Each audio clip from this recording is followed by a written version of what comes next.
Carrie wasn't invited, was she? Came for leftovers? People around laughed at the line from Rose, the wife of the eldest son, Mile. The unpleasant laughter echoed. This is my house, you know. At those moments, you're like, huh? Rose looked at me with a stunned expression. People who interpret certain information to suit themselves need to be careful. Because of that, some people end up ruining themselves. Just like Rose this time. I'm Carrie Smith, just turned 60 this year. Though I'm old enough to be a grandmother, I run a small import wholesale business with my husband Tom, who's the same age as me. It's not a big company, but it makes a decent profit. Our only son, Mike, was once all set to take over the business, but one day he changed his mind. I want a career in design, Mom. I can't follow in your footsteps. We were a bit disappointed, but there was no reason for us to object. After we retire, we can hand the business over to another employee or even close it with our generation. Seeing Mike, eyes shining, talking about his dreams, we wholeheartedly supported him. True to his words, Mike studied design and landed a job at a small to medium-sized design company. There, he met his colleague Rose, and they married this year when he turned 30. Rose is 25, 5 years younger than Mike.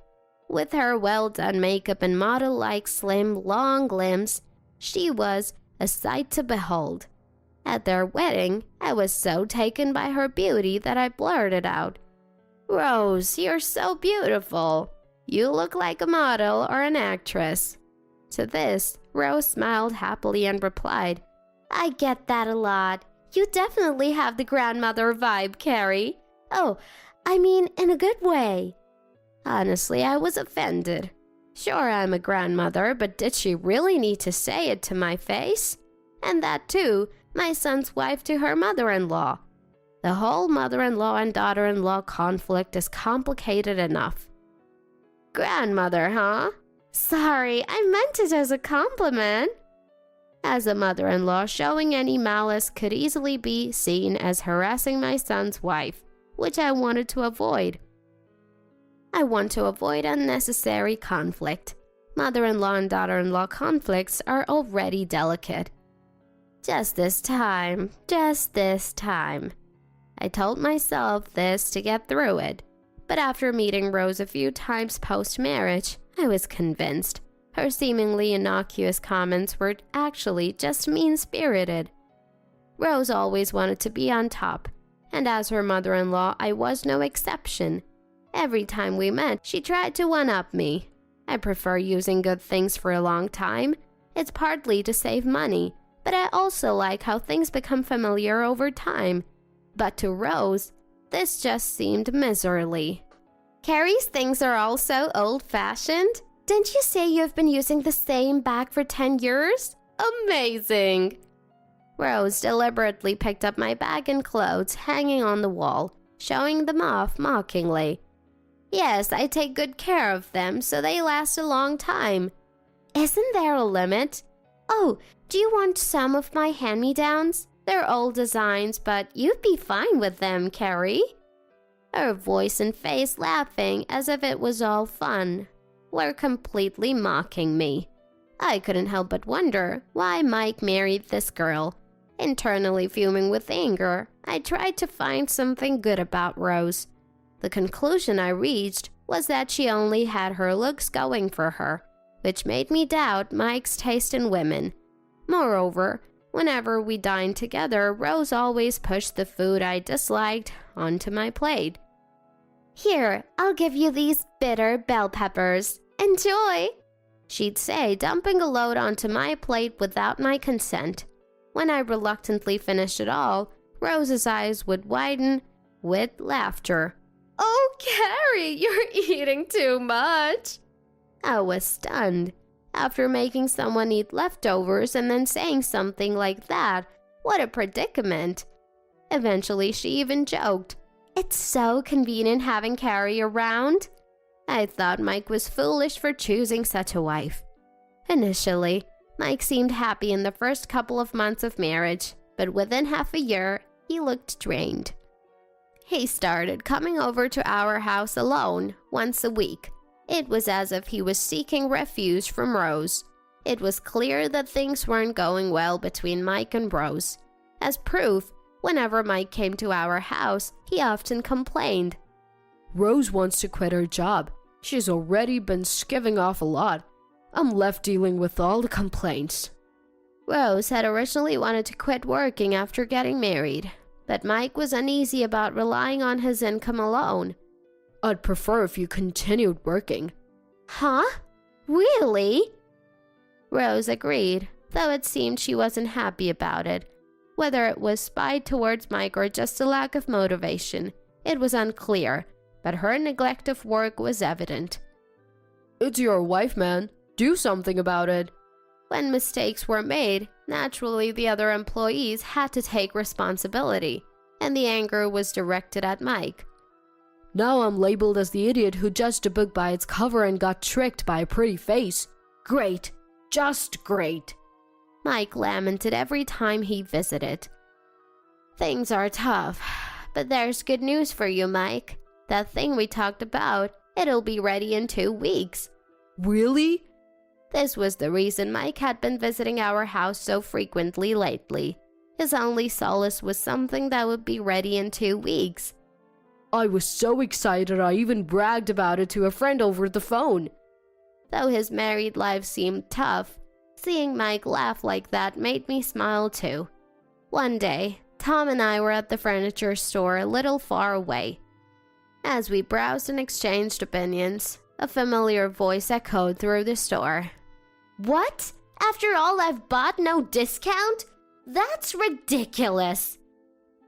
With a sinking feeling, I looked towards the voice and saw Rose yelling at a salesperson. I wanted to pretend I didn't know her, but the salesperson being yelled at by Rose looked so scared, even from a distance. I couldn't ignore it. Tom and I decided to approach Rose.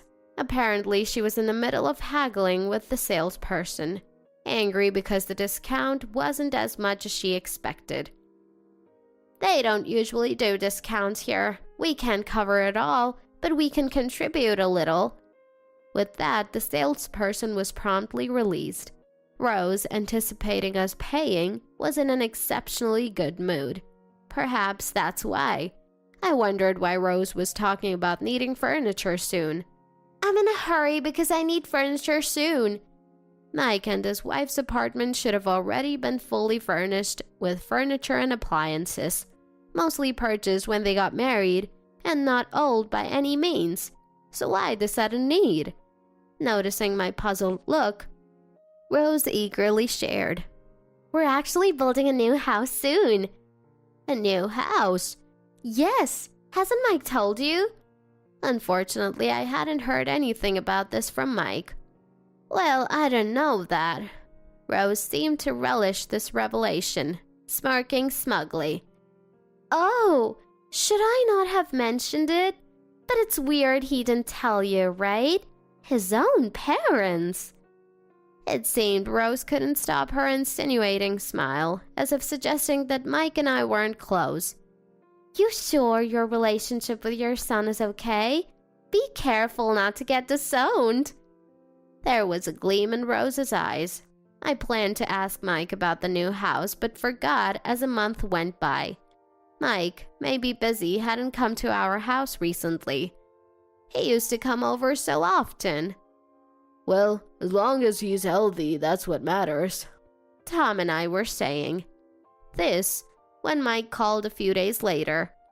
I took the opportunity to ask him about what Rose had said. Mike, are you building a new house? Huh? No, I'm not. But Rose seemed so happy talking about it. Mike sounded puzzled, but said he'd investigate and hung up. I'll look into it. A few days later, while cleaning the house, Mike called again. I found everything. It's going to be interesting. Let's go together. I'm coming to pick you up now. Interesting? I had no idea what he meant, but Tom had left early for errands, so I was free for the day. I'm free, so why not? I went with Mike as he suggested. We arrived in a residential area about 30 minutes from our house. Stepping out of the car, I was captivated by the house in front of me. Come on, Mom. Mike beckoned me and we entered the house. There was a noisy crowd and chatter coming from the living room. Mike quietly opened the door connecting the living room and the hallway. Inside, there were about 10 men and women, probably in their 30s. They stirred upon noticing us. Then Rose appeared, cutting through the commotion. "Oh, what's this? Carrie? Is that you?" Rose approached me laughing. Rose seemed a bit tipsy, the smell of alcohol on her breath. Whispering in my ear, Mike said, Today they're having a housewarming party. Then, with a high-pitched voice, Rose chimed in. "Yes, we invited everyone from the office." Clearly, she was eavesdropping.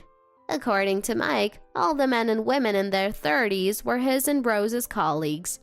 Rose, looking around with enjoyment, came closer to me again. "Carrie wasn't invited. Did you come for leftovers?" The people around laughed at Rose's remark. The mocking laughter resonated. "You like that, don't you? The person who eats leftovers?" The laughter grew louder. "Oh no, Rose told me, but Mike's mom is too needy." One of the colleagues said this and Rose replied, "Right, too much." Rose and her colleagues were of the same ilk, none of them calling her out. I don't really understand anything, but for now, not quite understanding but determined, I raised my voice slightly more than usual and said, "This is my house, you know." "What?" The living room suddenly went silent. Rose and the others froze, while Mike alone had a mischievous smile. Carrie, what are you saying? Just because you're jealous?" "It's not like that. This house, I built it." "What?" Rose looked confused. Just then, Tom appeared at the living room door. What's going on? Why is it so quiet? Before I could explain, Rose shouted at Tom. "Tom, tell her! Carrie is saying this is her house." Tom, slightly taken aback by Rose clinging to him, said, Well, this is Carrie's house. This unexpected response seemed to panic Rose. "What? But—" A surprise party for Carrie, right? No? Tom looked confused. At this point, Mike burst out laughing. Ha! It's all a misunderstanding by Rose. This is definitely Mom's house. Rose, grabbing Mike's clothes, stammered. "But I heard you on the phone, saying your dream castle is almost ready and you can't wait." Then it dawned on me. I opened the living room curtains, pointing to the corner of the yard. "Rose, you're mistaken. This isn't Mike's dream castle or your new house. His dream castle is that." What I pointed to in the corner of the yard was a compact living space, a container house. "What?" Exactly. That's my dream castle. Mike nodded, satisfied. Yes, what Mike was looking forward to was the compact living space, the container house. "No way! A lie!" "It's no lie. This is my house, and yours, rather Mike's house, is over there." I repeated calmly, and Rose stood there shocked. "A lie! That shack is my new house?" Apparently, Rose had misunderstood on her own. I was amazed at her audacity. She mistook Mike for building a new house and first probed Tom about it. Tom likely gave her the new house's location and keys without a second thought, assuming family trust.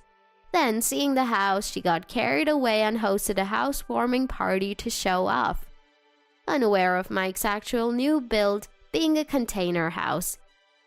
All that bragging about a new house, and it's that?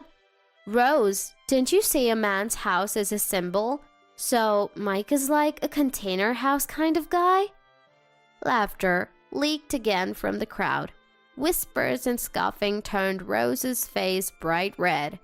"What is that? You're joking! Mike, you tricked me!" I didn't trick you. You eavesdropped and misunderstood.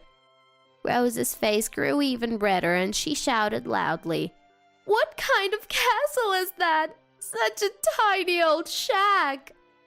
To Rose, it might be an old shack, but to me, it's heaven. After marrying Rose, Mike felt like he was always being watched.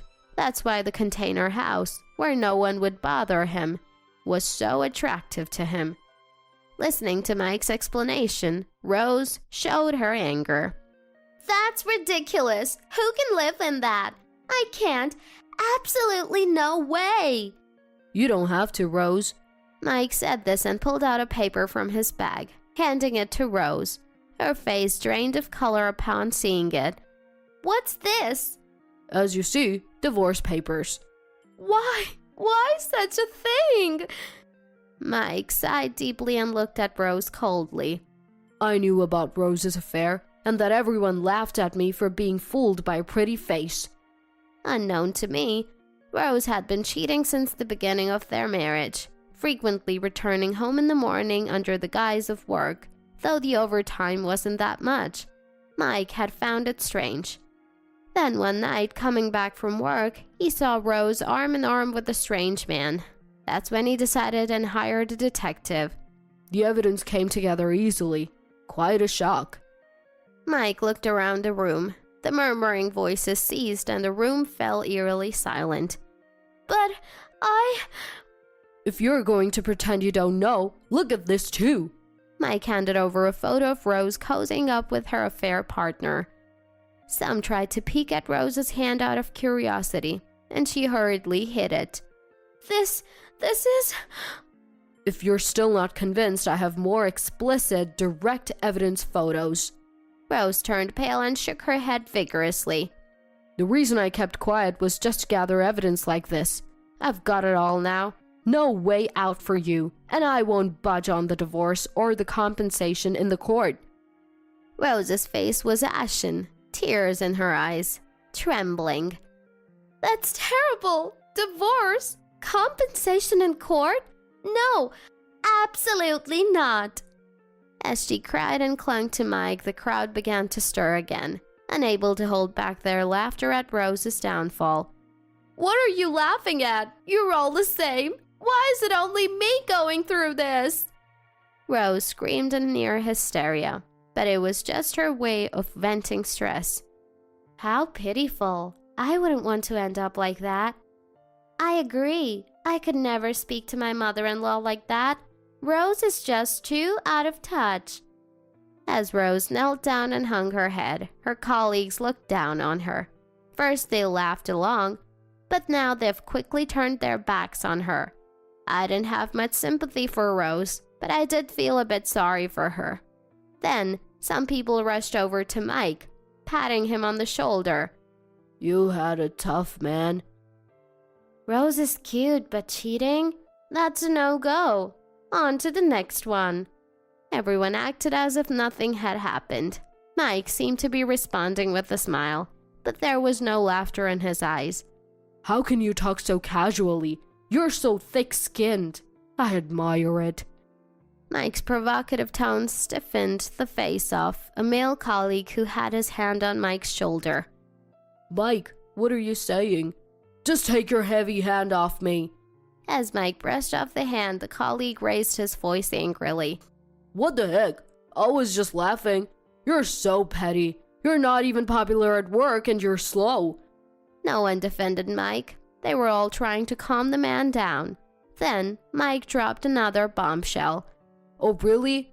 Well, don't worry, I'm quitting this month. What? I reacted the most. Why, Mike? I don't want to see Rose's face. I don't like this workplace that just gossips about others. I'm thinking of changing jobs. Mike had been looking for another job for a while. Luckily, impressed by his portfolio and track record, surprisingly, it was the largest company in the industry. I may be changing jobs, but it's still the same industry. We might cross paths again as business partners, but if you guys are the representatives, I won't deal with you." Mike's gaze swept the room. He spoke as if lecturing each person. "You should be more cautious about blindly following and joining in on uncertain information, whether it's true or not." A few who met Mike's eyes awkwardly looked away. "I know you've been talking behind my back, calling me the guy who got cheated on." Mike clearly took the lead in the conversation. Some apologized sincerely, but Mike's stance didn't change. "No matter how much you apologize, I won't forgive you. I can't trust you and don't want to trouble my new company with strange people." Some looked as if it was the end of the world. The living room felt like a funeral. Some women, including Rose, sparkled their eyes. What? He got scouted by that company? So elite. But they quieted down under Mike's glare. This should have been a resolution, but it wasn't that simple. Even though it was newly built, by the time I arrived, there were a lot of other people relaxing there, as if it were someone else's home. Even though I finally built my own home after managing the money with Tom, just an apology couldn't settle this. I will have everyone compensate for the house cleaning. It needs a thorough cleaning. Honestly, I'd want it rebuilt if I could. Surprisingly, no one objected to my angry declaration. Later, Mike and Rose ended up divorcing through their lawyers. Rose must have really hated the idea of divorce, or perhaps she was loath to lose her status as the wife of a man in the top company, because she persisted quite a bit. She even went so far as to say, "This time you can cheat if you want," in an attempt to reconcile. But when Mike threatened to sue her if she continued to be persistent, she finally agreed to the divorce. However, Rose still tried to contact him after the divorce. Though not as desperate as before, her overly ingratiating voice on the phone exasperated Mike. Eventually, Mike bluntly told her, "Why not make use of that flattering voice? You could earn a living day and night with it. You can do it. Cover your appearance with your voice. Aim for a lump sum payment in the divorce compensation." After the passionate speech, it seemed Rose finally stopped contacting him. As for me, I'm now living with Mike and Tom, the three of us. Mike has completely fallen for his container house, and Tom is enjoying gardening. I'm happy to have my own long-desired study. By the way, I reconfirmed with Mike if he really had no intention of taking over the company. He immediately answered, "No." Thankfully, the business is doing well, so Tom and I are planning to hand it over to a trusted employee. This decision motivated the employee even more, bringing various ideas to the table for the company. That's a happy development. The future of the company looks bright. Our new house got a bit dirty, but after a perfect house cleaning, we're planning to settle down and enjoy it slowly as our final residence. Having to breathe the same air as an uneducated idiot in the morning is going to ruin my job for the rest of the day. Every day, the other employees and I had to put up with the abuse of an elite chief who had graduated from a prestigious university. One day, when I couldn't put up with her anymore and countered, she said, "You should notify your bosses or something. I am one of the elite. Nobody's going to listen to a dropout like you." The chief looked completely victorious. However, one word from the president who passed by changed her attitude completely. "Hello, my name is Daniel Smith. I got a job as a sales at a subsidiary of a certain company right after graduating from high school. My father was injured in a traffic accident with a motorcycle and could no longer work properly, so I worked after high school instead of going to college. I got a job at this company through my father's introduction to support my family instead of my father. This company's employees got along well with each other, and it was a pleasure to work there. My boss is nice and my colleagues are easy to get along with, so I don't have to worry too much about work. However, I'm feeling a little down today." "Hey Smith, isn't the meeting you're having today with the head office?" "Yeah, it is." "Seriously? Then that person must be coming here, right?" I should have taken the payday off. You don't deal with her directly, so don't say anything about it. I'm more depressed in the morning. Because that person, said the colleague, when the colleague was about to continue the conversation. Hey, why were no employees at the entrance? They were expecting me, and this is how they reacted? According to the colleague, see, best of luck, Smith. Oh, hey! The colleague muttered something and then dashed away from there. You'll remember that traitor. The owner of the voice glared at me, getting left behind. There is really only a bunch of unkind people in this place. It annoys me that I have to go out of my way to speak with these people. Please accept my apologies. I wasn't expecting you to arrive so early. She is the manager Jones, who travels from the headquarters on a regular basis for meetings, etc. She graduated from prestigious university, and as such, she was hired as a mid-career executive candidate. On the other hand, she was arrogant and made fun of the subsidiary's employees. Whatever, they are all, as usual, uneducated and inept. You make even me look like an idiot. I need to get out of here as soon as possible, so please begin the meeting. Could you please wait a little longer until one more person in charge arrives? He's already on his way. What? You're going to keep me waiting? First and foremost, aren't you supposed to be ready to start as soon as arrive from the headquarters? You are all completely incapable. I'm so sorry. You arrived 20 minutes earlier than expected, but you are unreasonable. I want to talk back to her, but the person I was speaking with was from the head office, and she was an elite recognized by the head office. I'm not sure what the company will do if I go against her. We complained to each other at the subsidiary company, but in the end, we never oppose them and always endure. I was working as usual. Then one morning, as I was driving to work as usual, I noticed an elderly lady crouching down distressfully in the middle of the road. It should have been an emergency, but the people around me didn't want to get involved or didn't know what to do, so they pretended not to notice her and walked past her. Are you okay, Granny? I dashed over to her and called out, but the old lady was not responding because her breathing was labored and she was unable to speak properly. I'm going to call an ambulance right away. I pulled out my phone and dialed 911. We all went to the hospital together when the ambulance arrived.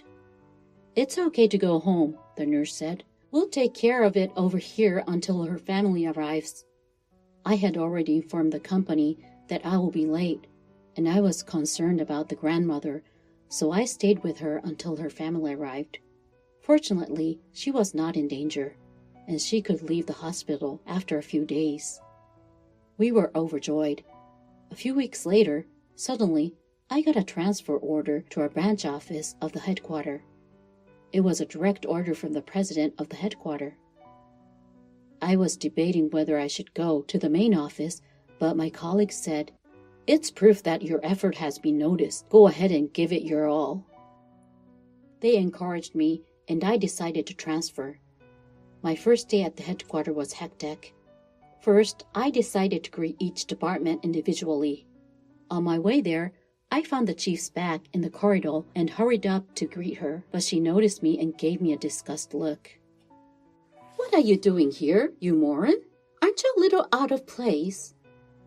"Good morning, Chief. I've been assigned here." "Oh, you're being relocated here? What exactly are they thinking?" The chief ignored my greeting and swore at me. "Having to breathe the same air as an uneducated idiot in the morning is going to ruin my entire day at work." "Chief, I'm sorry for making you feel that way." "Oh, please stop talking. Please do not approach me. I'm busy. Keep out of my way."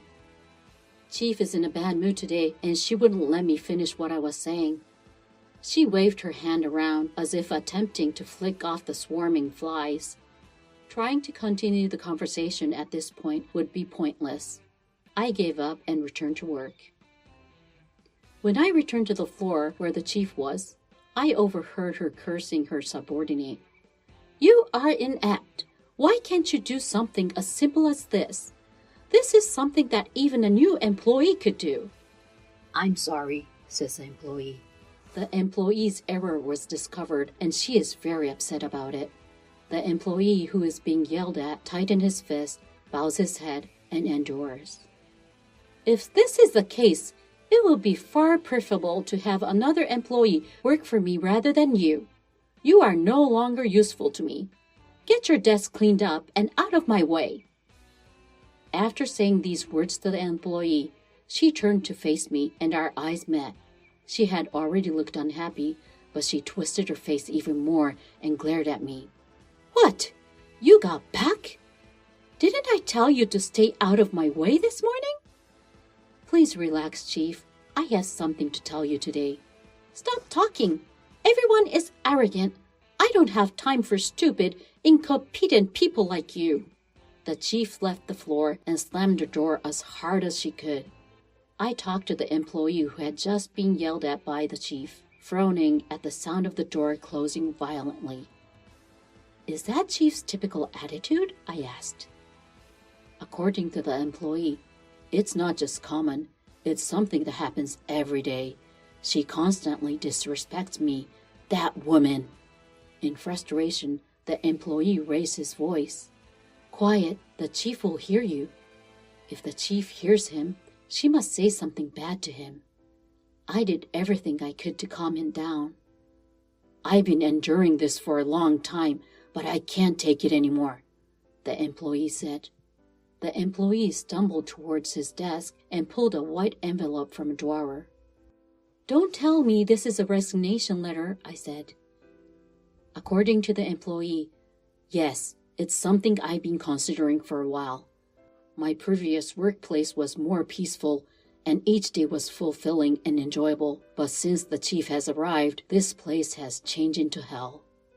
He rubbed his desk sadly. On his desk, there were numerous documents and notes. He must have liked his job and worked tirelessly. I understand how you feel, but don't you feel frustrated that all of your hard work has been squandered by only a chief? Of course, it's aggravating. I'm aware of how hard I've worked here. I've been at this job longer than she has, and I've done my best. But this is... I can feel his frustration and sadness, which is nowhere for it to go. Chief says thinking like that, but there must be employees who trust and rely on you. Why don't you stay a little longer for those people? Even if you just say a little more. Don't worry, I'll handle it. It is not you who should quit. What? What exactly do you mean?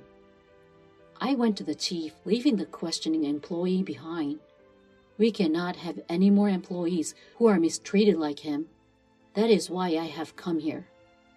I quickly followed the chief and found her in the break room drinking tea. Chief, may I asked. The chief noticed me and looked broken-hearted. Are you still here? You're as persistent as a fly. I'm taking a break. Please leave me. The chief looked tired, possibly because she had just raised her voice. I pushed myself to say to her, Chief, I will conduct a thorough investigation into your harsh words and actions towards our employees. You may be subjected to appropriate measures based on the results. My abrupt words stunned the chief. What are you talking about? Have you started playing hero to cover for that incompetence? No, I'm not. Why don't you go tell your bosses about it? I am an elite. You should know that I have the support of my superiors. Nobody will listen to drop out like you from the subsidiary. The chief exudes triumph and laughs hysterically. Then out of nowhere, a man appeared from the other side. Smith, it's you. How are things going for you? It was the president. I'm trying to do my best, thanks to you. Hello, President. What a happy coincidence that you've come. What happened to the grumpy chief from a while ago? She pretends an excellent chief to those people who are in higher position than herself. Haha, I'm glad to hear you're doing well. Have you established rapport with the new branch manager? What about the new branch manager? The chief is befuddled and stares blankly. It is Smith standing right in front of you. What? Have you not been briefed? This inept employee from a subsidiary company? You are a great jokester, boss. The chief laughs. The president, on the other hand, regarded the chief with suspicion. What are you talking about? Are you sure? I'm not making any jokes. You understand. He is now the branch manager of this branch office. Don't be so impolite as to label him incompetent. What the hell? The chief made a drawn face at me. I couldn't tell you because you ignored me earlier. I have informed the rest of the department. Oh no, such an illiterate incompetent. The chief's face had turned blue and she appeared to be about to collapse. When he sees such a chief, the president reluctantly opened his mouth. Let me tell you something about this fantastic opportunity. This was his father's business. He was unable to work properly after being injured in a car accident, so I took charge. Is he the former president's son? That's correct. I've been trying to convince him to relocate to the headquarters, but he's so stubborn that he didn't come. I apologize. I liked that place and I was satisfied. So what brought you here unexpectedly? Why didn't you just keep working at the subsidiary? The chief was out of her mind and forgot she was in front of the president and barked at me. The president, who had only seen the best of the chief, was unlikely to recognize this type of chief. He was taken aback while he is opening his eyes so widely. I made a strong request of him. He is my mother's lifesaver. Benefactor? What about the president's mother? Yes, the elderly lady I rescued a few weeks ago was the president's mother. When the president rushed in from the hospital entrance while I was waiting for the family, I was taken aback.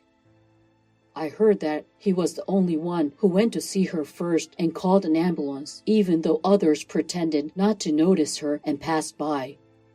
I didn't want him to be buried in such a subsidiary. So you personally appointed this guy as a branch manager?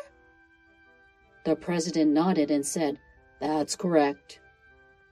I wondered if I was qualified to be the branch manager on the day I was appointed. I had been working for a subsidiary, then I was suddenly asked to lead a branch manager of the head office. Then, after hearing from the president, my father called and asked me to support the company he had built, and I made up my mind. That's why I've given him the position of branch manager going forward. Don't be disrespectful any longer and pay close attention to what Smith says. The president said sternly to the chief before leaving the room. That's the reason, chief. I'm back in front of the chief again. You are mistreating not only your subsidiaries, but also your direct subordinates. I understand the frustration and sadness of being mocked because I am a low-educated incompetent. No. Now that I'm the branch manager and have witnessed this situation, I can't ignore it, so please be prepared. No. The chief sat down on the spot and began to weep because her elite pride severely wounded. It's no surprise. The person she had always looked down on because of less educated than her was suddenly in a higher position than she is, and she told me she was going to get rid of. Thus ended my difficult days. The next day, a detailed fact-finding investigation of the chief was conducted. As a result of interviewing several employees and subsidiaries who had had relations with her, a number of terrible comments and actions were reported. The punishment was disciplinary grounds. Upon receiving the news, the chief left the company as if she has no soul without talking back. Chief looked very depressed. She had high self-esteem, so I guess it's understandable. By the way, are you sure you want me to replace Chief? Oh, I felt I could trust you." The chief was fired, and in that vacant slot, he appointed him who had been yelled by her. He had been with the company for many years and was enthusiastic about his work. Of course, I had also checked out his past work performance, and he experienced the frustration and anger of being abused by former Chief Jones. I knew he would not do the same thing she did and would be a good boss who could understand the feelings of his employees. And as for me, I tried to do my job from the same perspective as the employees without being confined to the position of branch manager, referring to a subsidiary with which I was in good relations before. I interviewed each employee on a regular basis and asked for their opinions.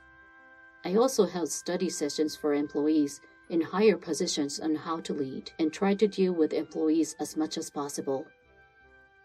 Thanks to these efforts, the atmosphere of the company gradually improved, and it became a good place to work, reminding me of the subsidiary where I used to work.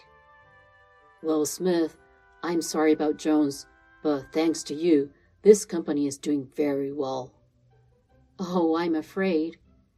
At a later date, I was called into the president's office for coffee.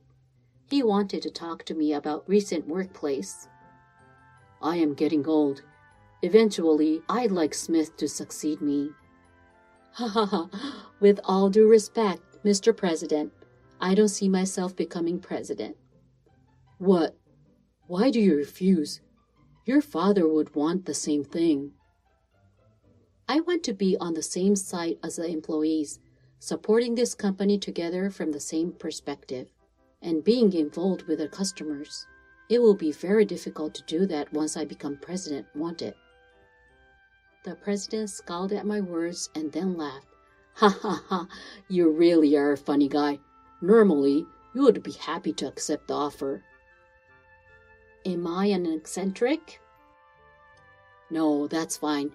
That's exactly the kind of Smith I'm looking for." The president tapped me on the shoulder a little harder. "You have a meeting soon, don't you?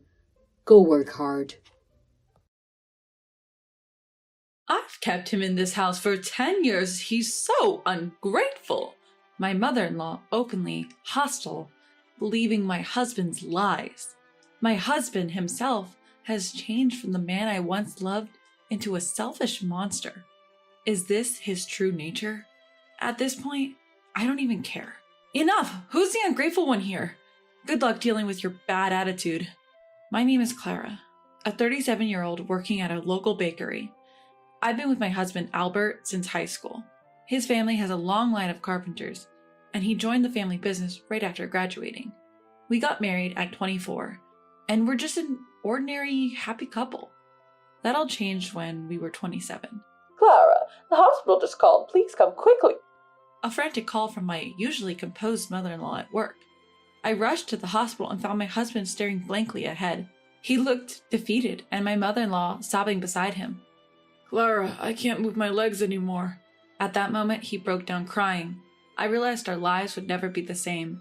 Apparently, my husband went to the grocery store to buy drinks during his lunch break. My husband was waiting at a traffic light when a car hit him. His spine was damaged, paralyzing him from the waist down. After a long hospital stay, my husband came home, a completely different person compared to before the accident. We were living in a rental apartment, but then my usually quiet and craftsman-like father-in-law said, "You should live with us." And before my husband returned, he made his home accessible for us. We were financially unstable, so we gratefully accepted. "I'm home." He entered the house in a wheelchair, his voice devoid of energy. He used to be cheerful, loud, and always cracking jokes. Now, he was like a stranger. "Clara, is Travis doing well?" "Daddy, does it hurt?" Our 2-year-old son, Travis, was worried. Travis loves spending time with his dad, especially going down the slide at the park. Whenever his dad has a day off, they head to the park and slide until Travis gets tired. Seeing his dad after a long time, Travis couldn't contain his excitement. He tugged at his dad's hand as if to say, "Let's go play over there." But his dad looked sad. Before the accident, he would have easily stood up, put Travis on his shoulders, and spun around. Now he can't do that for Travis ever again. His dad is still recovering both physically and emotionally. Just then, mother-in-law shouted, "Travis, your dad can't walk anymore. Go away." My mother-in-law suddenly yelled at Travis. Travis, only 2 years old, couldn't understand and burst into tears. Mother-in-law looked annoyed. Mother-in-law is noisy about such a son.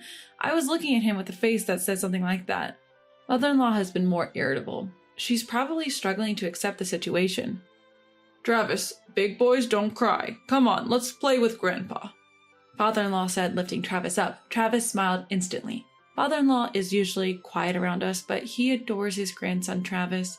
For a moment, I saw a smile on father-in-law's face. During my husband's hospital stay, I was summoned by my in-laws. "So, Clara, what are you planning to do? You're not thinking of leaving Albert, are you?" Mother-in-law asked, a bit agitated. Father-in-law signaled her to stop. I wondered, do they think that I'm heartless? Their words stung a little. My feelings for my husband haven't changed, and Travis loves his dad too. We'll get through this as a family. "Thank you for your concern. I plan to stay by my husband," I assured them. They seemed grateful. I've read many books to prepare myself, but I've come to realize that good intentions alone aren't enough. Since coming home, my husband has become quite demanding. "That's not it. Come on, get it right," he'd snap, increasingly frustrated. He even threw a book at me once. "You don't understand how I feel." A phrase I've heard too many times. Seeing his changed behavior, Travis started saying, Daddy is scary. My son started saying things like that. However, in front of the helpers and friends who've come to visit him, he is a bright husband like before. "Well, I guess I'll just take it easy from now on," he'd joke, and I felt a sense of nostalgia. "Hey, Clara, come here." When my husband calls me in that urgent tone, it's usually about his bathroom needs. I was busy feeding Travis and couldn't leave. "I'm sorry, mother-in-law, I can't step away right now. Could you please help Albert?" Even if I say something like that, it'll be awkward for him if I go, right? I'll take over making dinner for Travis. That's what she said, but my mother-in-law hardly took care of my husband. She seemed to chat with him while I was at work, but that was about it. Seeing this, my father-in-law sighed. "I'll go. Clara, sorry for always troubling you." He's gruff, but father-in-law is kind. He's also very proactive about helping my husband. When my husband first came home, he'd ask me, "What are you doing right now? What book is that?" He even helped me study. My mother-in-law didn't like that. "Clara, why don't you quit your job? Albert is in such a condition you should support him properly." That's what she said. I knew what mother-in-law was getting at. Basically, when father-in-law and I are at work, stay-at-home mother-in-law has to take care of my husband, and she doesn't like it. Even though we mostly have a caregiver for that now. He's her own son. What's her deal? Plus, Travis is going to grow up. My husband can't work properly anymore, but we still need money. "So, mother-in-law, could you please help out more? Father-in-law is helping me study, you know? We're family." Mother-in-law sighed at me. "Don't you dare make a move on my husband." She glared at me. What? Is she insane? My husband is still selfish, and mother-in-law says ridiculous things. I've thought about taking Travis and leaving many times. But my parents are taking care of my elderly grandmother at home. I couldn't think of going back there, and I didn't have the courage to live alone with my son. "Clara, you've aged." Time flies, and it's been 10 years since my husband had his accident. I'm still working at the bakery. I'm now 37, and Travis is in 6th grade. These past 10 years, my mind has been filled with concerns for my husband and child. No wonder I've aged. Hey, how rude. We're still in our 30s, you know. Sorry. Maybe my husband has come to accept his condition after 10 years. He's started talking to me cheerfully again. While I'm at work, a father-in-law who's now retired looks after him. As for mother-in-law, she's uncooperative as ever. And lately, for some reason, she's started ignoring me. But I can't think of why she'd treat me like this. Recently, my husband found a new hobby. He started playing basketball at a nearby gym with people in similar situations about 3 times a month. It seems to be a lot of fun, and I'm really grateful to the friend who introduced him to it. "Travis, you want to come too? Basketball is fun." When I tried to talk to our son Travis, he brushed me off saying, "I'm more into baseball, you know." Our relationship had grown distant. Travis, who once adored his dad, now saw him mostly as an angry figure. My husband didn't think he was the problem. "Isn't he a bit young to be in his rebellious phase?" he'd joke, leaving me with no choice but to sigh. Out of the blue, I got a call from my mom back home. "Hello, Mom, it's been a while." What? My elderly grandmother had passed away. She had been suffering from dementia and had been in a care facility for years. She caught a cold, which turned into pneumonia. I was told she looked peaceful when she passed, surrounded by family. That gave me some comfort. Only Travis and I attended the funeral. My parents live in the next town over, a good drive away. My husband stayed with his parents, so Travis and I took the opportunity to visit my family home. Seeing my parents again, they had aged significantly. Well, I guess I've aged too, I thought. How's Albert doing? Are you getting along with his parents?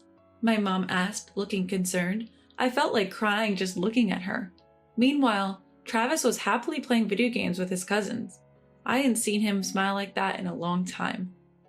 "Well, his dad's fine, his mom not so much," I said, forcing a smile.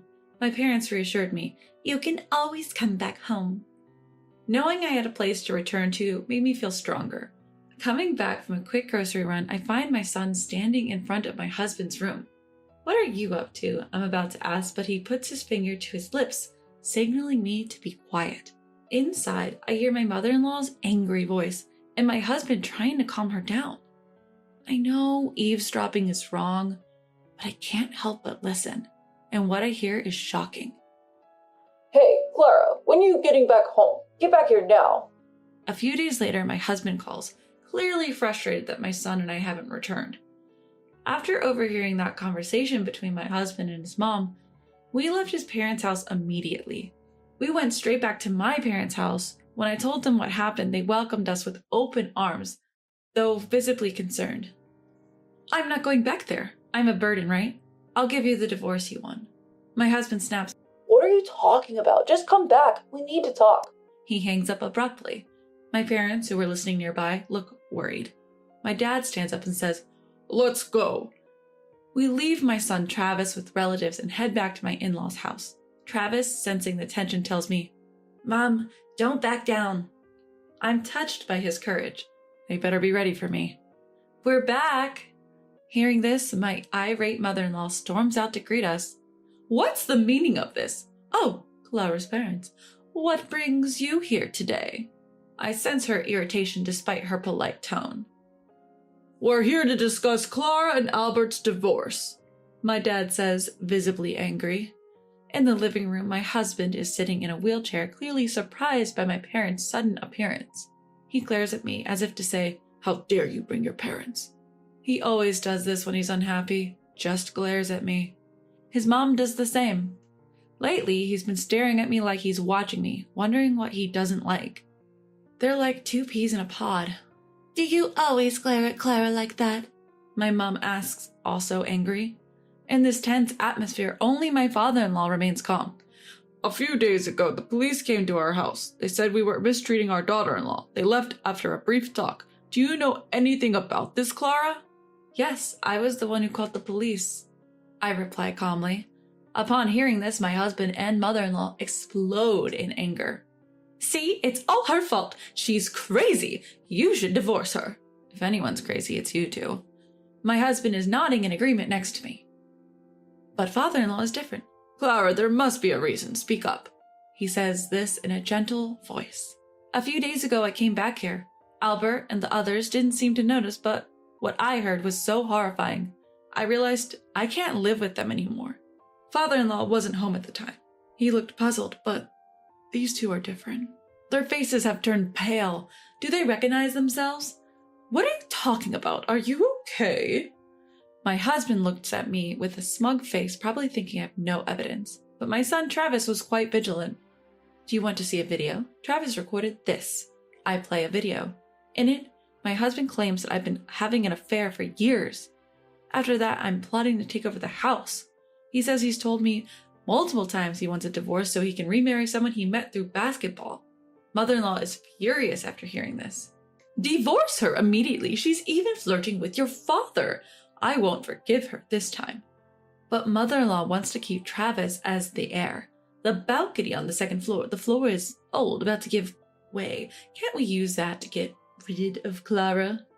Mother-in-law grins as she says this. That's going too far. But if she gets injured, maybe she'll understand how I feel. That's what they said. The video ends and I quietly put away my phone. Of course, I've never had an affair, and this is the first I've heard that my husband has met someone through basketball. I felt my life was in danger, so I reported to the police. That's all there is to it. But the police only said they'd listen to my story. My husband and mother-in-law are silent, their faces pale. Father-in-law looks angrier than ever. What is this? Are you both idiots? I thought I was the fool. Thank you, father-in-law, for always being there. I genuinely felt that way.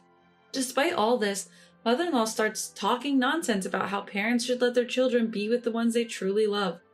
Realizing that staying here would be pointless, my son and I start to pack up to leave. Can you believe her? After letting her stay in our home for 10 years, she's so ungrateful. My mother-in-law glared at me as she usually did and said that. In response, my dad said, I've heard a lot about you from my daughter, but this is the first time I've talked to someone and been so uncomfortable. In response, my dad calmly said, My mother-in-law kept muttering, but wouldn't stop bad-mouthing me. Fed up, I finally snapped, Enough! Who's the ungrateful one here? Good luck with your miserable life, you nasty woman. I left their house with my parents. After that, my husband and I got divorced. Some people who didn't know the full story called me a heartless wife, but I told the truth to my close friends. Word seemed to spread among my ex-husband's friends, and now hardly anyone visits him. I don't know if that's the reason, but after a while, my ex-husband and his mother started reaching out. I never picked up the phone. When they realized I wasn't answering, they started sending a barrage of messages, all strangely pleading for reconciliation. Funny enough, all the messages were about wanting to get back together. Didn't he say he found someone better? Reading his words like, I took you for granted. Now that you're gone, I realize your worth. I thought, realizing it now? Too little, too late. I told my ex-husband, if you keep contacting me unnecessarily, I'll go to the police. And after that, the messages stopped cold. I moved back to my parents' home in the next town over and opened a bakery in a nearby vacant shop. The only employees are me and my parents. My son Travis helps out with cleaning the shop now and then. Travis started middle school this spring and seems to have made a lot of new friends. He's also fully committed to his baseball club activities. Though the bakery was just a hobby at first, thankfully it's gaining a good reputation and we're getting more new customers lately. Welcome. Oh, it's you, father-in-law. My former father-in-law visits the shop a few times a month to buy bread. From what I heard, his son's feelings were one-sided. He was so persistent that he even got banned from playing basketball, which he used to enjoy. Honestly, serves him right. My former father-in-law had said he'd take care of his son. I don't care about you. Do as you please. But he coldly told my former mother-in-law. That seemed to have shaken her, and now she's actively taking care of her son, which made me chuckle. There are some financial worries, but with my parents' support, we're managing. I'm home. Oh, Grandpa's here. Play catch with me. You've grown again, haven't you, Travis? Your grandpa used to be the ace of his middle school baseball team. Bring it on. Watching their heartwarming conversation, I strongly vowed to make the most of my new life together with my precious family. Sick? Why don't you just stay in the hospital forever, then? Over the phone, my husband uttered these cruel words. His reaction, which I never expected, made my voice tremble. What are you saying? I don't need a sick wife. In fact, I've been doing you a favor by being with you all this time. You should be grateful. My husband left me alone with my illness and went off on a trip with his lover. In that moment, the trust I had built up in my husband came crashing down, all at once. I can't believe it. Leaving his sick wife to go on a romantic getaway. Enough is enough. I will show no mercy. Now I will seek revenge, by any means necessary. My name is Lizette, and I'm 28 years old. I've been married to my husband Hervey for 2 years now. We met at the cafe where I used to work. He was a regular customer who approached me, and our relationship blossomed from there. After dating for about a year, we got married without a hitch. I lost my parents when I was in 9th grade. All that was left were my family's house and the inheritance from my father, who was a businessman. Thanks to that inheritance, I was able to go to college. I owe everything I have now to my parents, and I'm grateful. But losing both parents at once left me with wounds in my heart that are immeasurable. I was always afraid that someone I loved might suddenly disappear from my life. I fell into this groundless anxiety, and there were times when I even started to distrust people. During my relationship with Hervey, I expressed my fears many times. He was the one who accepted me with all my insecurities. When he proposed, he said, "I will never leave you, Lizette, and I'll always protect you. So please marry me." But I don't have a family. I will become your family. Huh? I'll be with you as your family for the rest of our lives. I won't let you feel lonely anymore. Hervey. I believed in his words and decided to get married. After getting married, we moved into the house where I had lived with my parents. Having lived alone for so long, married life with him was so bright and happy. It was dazzling. After we got married, he didn't work late, and he came straight home every day. It became normal to eat dinner together, and before bedtime, we would slowly watch a movie together. Those were joyful days. However, about a year after we got married, my husband's overtime work suddenly began to increase.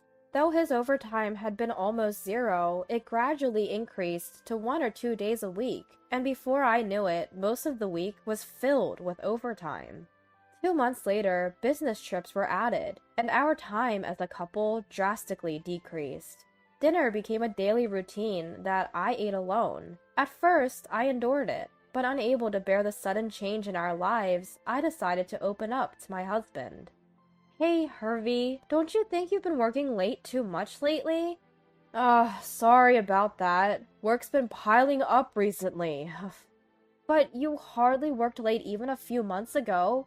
And then there's that business trip the other day." "I'm working hard for you, Lizette. To hear you say that, it's honestly a shock." "I'm sorry." Frightened by my husband's intimidating tone, I apologized on the spur of the moment. Then he immediately returned to his usual demeanor and smiled, saying, "As long as you understand." Do I really have to endure this? For the sake of our married life, Hervey is working hard every day. I probably should have been more suspicious, but at that time, I didn't have the courage. To me, who had lost my family, Hervey was my only family left. I didn't want to lose my precious family ever again. Because of these feelings, I couldn't confront him any further. Several months later, on this day, Hervey came home in a state of inebriation like never before. Despite my welcoming, "You're home!" He didn't respond at all, went straight to the bed, and fell asleep, still in his suit. Why? He said he was working late today. An indescribable anxiety overwhelms me. Why is he drunk? Wasn't he supposed to be working late? What has he really been doing all this time? And where? I had so many questions I wanted to ask, but I didn't want to damage our relationship, so I had been turning a blind eye, until now. When I glanced at my husband, who was sleeping contently in bed, I noticed his mobile phone sticking out of his pocket. Could it be that he's hiding something from me? Such a suspicion crossed my mind. Before I knew it, I had my husband's mobile phone secretly in my hand. While he slept, I used his fingerprints to unlock it. Then, on the screen that opened, I saw a long conversation with someone named Lover. "Thanks to you, Hervey, I had a great time today. Thank you. When can we meet again? Leave your wife soon and be with me." In the photo folder, there were numerous pictures of Hervey with a woman, presumably Lover. Some of them were quite explicit, and I felt a wave of nausea rise in my throat. With my husband's mobile phone still in my hand, I rushed to the bathroom to catch my breath. Somehow, I managed to keep my composure, but it was too much for me to bear alone. Then I thought of Briella, my best friend from high school, who now lives abroad. She is very intelligent, and after studying abroad in college, she is now working overseas. When I dialed the international number, she answered after a few rings. "Hello? Briella? What should I do? I don't think I can handle this anymore. I cried to her, telling her this. What? Wait, Lizette? What's going on? My husband, Hervey, he's been cheating on me. Cheating? I explained the whole situation to Briella, about how after a year of marriage, his overtime and business trips suddenly increased, how he came home drunk, even though he said he was working late, and how I had seen evidence of his infidelity on his mobile phone. I explained sobbing, and Briella silently listened. When I had finished telling her everything, she spoke to me. Lizette, listen carefully. I know this is painful right now, but I think it's best to properly gather evidence of the affair for the future. Evidence? But that means considering divorce. Then what? Lizette, do you want to spend the rest of your life with a man who cheats on you? I don't know. I know that you care about your family, Lizette, but can someone who makes you miserable truly be called family? Briella. Her words woke me up. I realized that I had unconditionally believed everything my husband had said. It was strange, thinking back, how suddenly overtime and business trips had become so frequent. Out of fear of losing him, I had turned my eyes away from reality. With Briella's advice, I decided to start taking steps towards divorcing Hervey. First, I transferred all the evidence of his infidelity that was on his mobile phone to mine. Briella introduced me to a lawyer she knew, and I diligently gathered evidence, guided by the lawyer's advice. I followed my husband, regularly checked his mobile phone. Collecting evidence while juggling work and household chores was truly exhausting. I even cut back on sleep, so my body was on the brink, and I collapsed several times. After all that effort, within a few months, I had gathered a significant amount of evidence of infidelity. With all this, I should definitely be able to divorce him advantageously. Finally, all my hard work seemed to be paying off, but just when I thought that, I collapsed at work and was rushed to the hospital. I thought it was just exhaustion, but the examination revealed a certain illness. I had to be hospitalized immediately. I had gathered the evidence and it was just the right time, but still, there was nothing to be done about the illness. I called my husband to tell him about it. Hervey, can you talk for a moment? What? Didn't I tell you I'm on a business trip for a while starting today? Actually, I collapsed at work. I need to be hospitalized for a bit. Huh? So? What do you mean, so? Is that all you have to say? You're going to be in the hospital, right? You'll be safe there. By this time, my husband had lost interest in me and was meeting with his lover almost every day. His treatment of me had become so careless that I even wondered if he was trying to get caught. Naturally, my feelings for him had completely cooled off. I was fed up with his complete lack of concern, and I couldn't help but ask, "You're thinking it's lucky that I'm hospitalized, aren't you?" Huh? What are you talking about all of a sudden? That's a pain. But it's true, isn't it? Today, you're not going on a business trip. You're going on a vacation with your lover. What? How did you find out about that? It's pretty obvious. Did you actually think you were hiding it? I thought he would deny it more, but my husband surprisingly admitted to the affair quite easily. Perhaps thinking he was already caught, he suddenly became defiant. Yeah, that's right. I am having an affair. You got a problem with that? Ugh. How can you be so brazen? After all this time, you've been deceiving me. It's your fault for being fooled, right? And why don't you just stay in the hospital forever? What are you talking about? I don't need a sick wife. I've been doing you a favor by staying married to you this long, so be grateful. In that moment, all my feelings turned into anger towards my husband. Be grateful? This is not the married life I wanted. He's making a fool of me. I'll make him regret this. I will never forgive you, Hervey. Holding back the urge to scream at him, I calmly tell my husband. Then he responds with propagation. Feel free to do as you wish. You can't divorce me anyway. Why do you think that? Because it's true, right?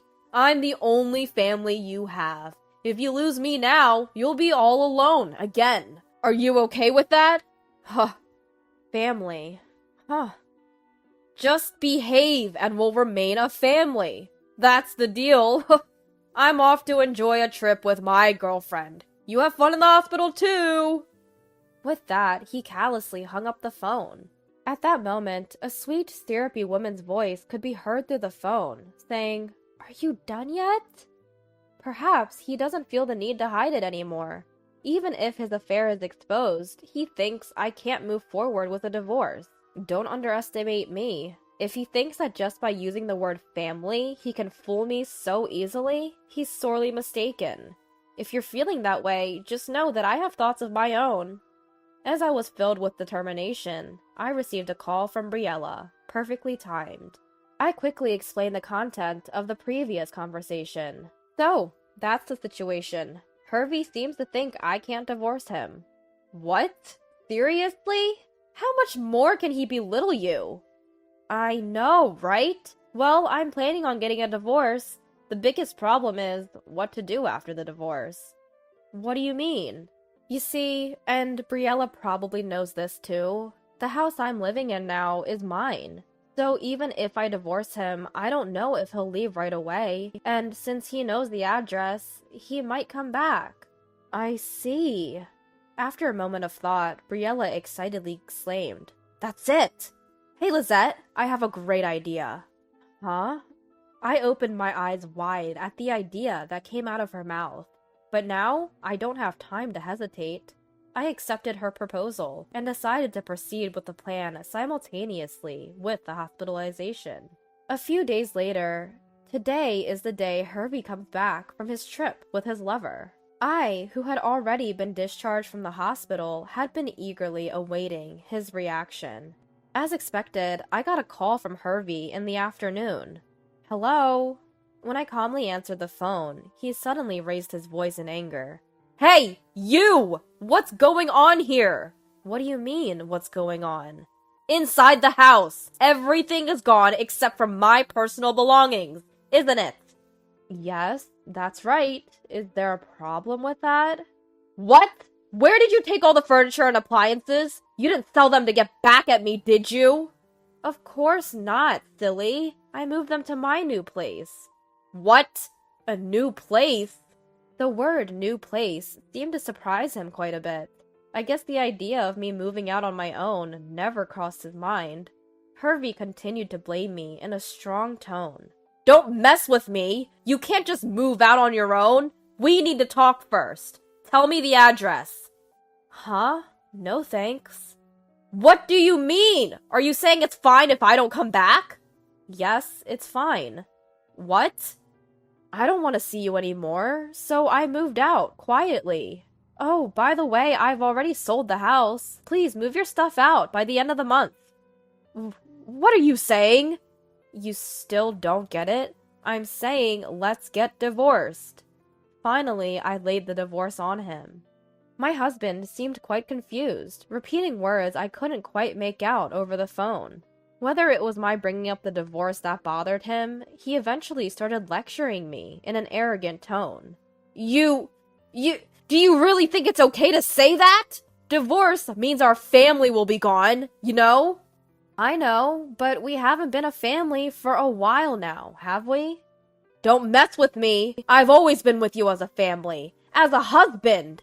If you insist on divorce, then pay me compensation." "Huh? Compensation? Do you even know where you stand? If anyone's paying compensation, it's actually you, okay?" "Huh?" "It's not huh. Just so you know, I have more than enough evidence of your affairs. Of course, I'll demand as much compensation as possible from your lover, too." My husband's voice suddenly became very small over the phone, and I could feel his panic. Realizing that he was the one who would be demanded to pay compensation, he quickly changed his attitude and began to plead.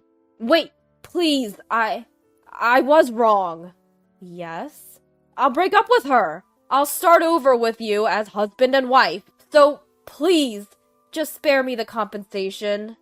My husband is pitifully begging, repeatedly saying, "Forgive me." With each plea, my feelings for him cooled further, eventually turning into irritation. As if to completely sever my attachment to my husband, I shouted out loud, "Enough! You've cheated on me over and over, making a fool of me, and now you say forgive me? Don't kid yourself. I no longer think of you as family. You're the worst kind of man, cheating on your sick wife. I refuse you from my end." "Oh, Lizette, please listen to me. You don't want to be alone either, do you?" "I don't care about your story. Your excuses are worthless. I won't cling to you anymore. I don't need a family like you. Just go to hell with your mistress." I hung up the phone unilaterally and blocked his contact. Afterward, I left all dealings with him to the lawyer I had previously hired. At first, my husband was reluctant to agree to a divorce, but frightened by the lawyer's words, divorce mediation and divorce trial, he finally agreed to divorce quietly. I continued to demand compensation in a lump sum from both him and his lover.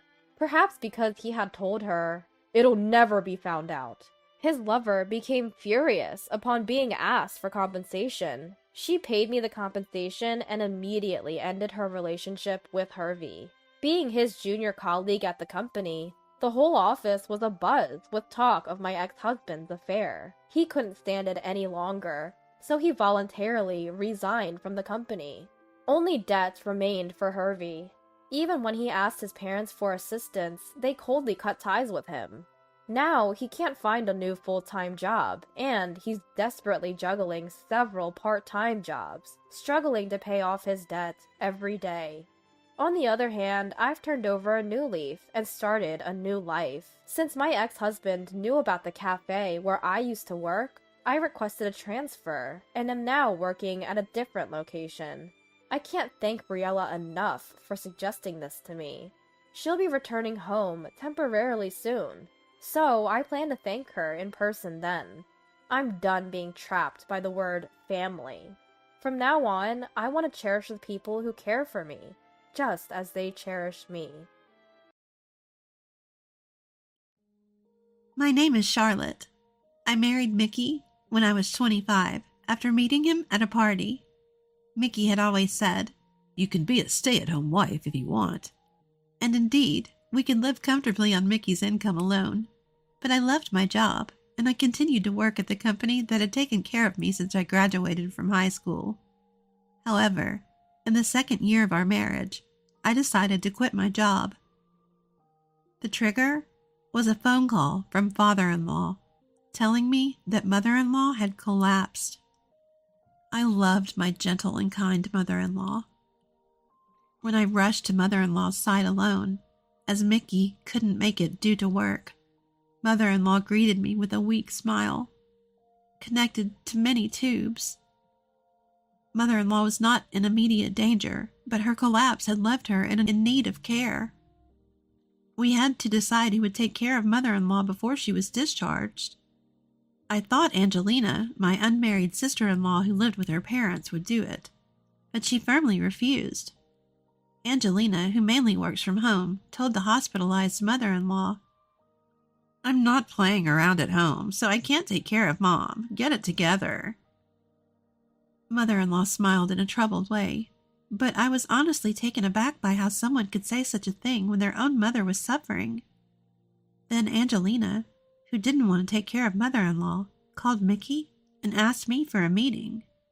At the in-laws' house, a meeting was held with father-in-law, Angelina, and us, the married couple, to discuss who will take care of mother-in-law. I really can't take care of Mom. "What should I do about the housework now that my wife has collapsed so soon?" Angelina kept saying, "Impossible." And father-in-law, who had left all the housework to mother-in-law, seemed to have no intention of taking care of her. Mickey tried to persuade Angelina to take care of mother-in-law, but she firmly refused. The conclusion of this family meeting seemed predetermined. Angelina and father-in-law were indirectly telling me to take care of mother-in-law. I had some attachment to the job I had continued since graduating from high school.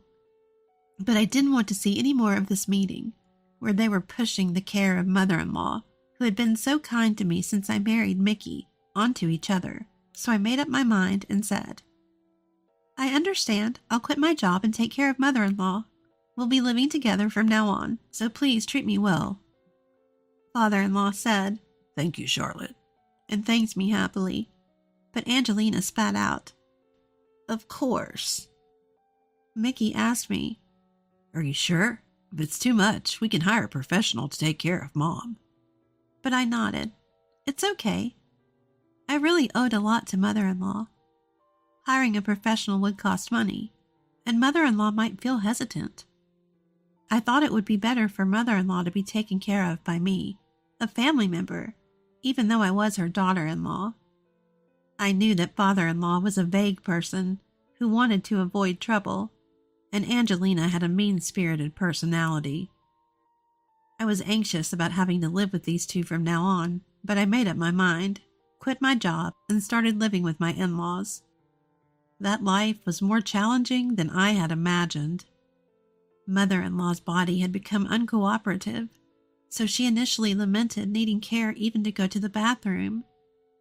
She often said, I'm sorry, to me for having to take care of her, and it was painful to see mother-in-law like that.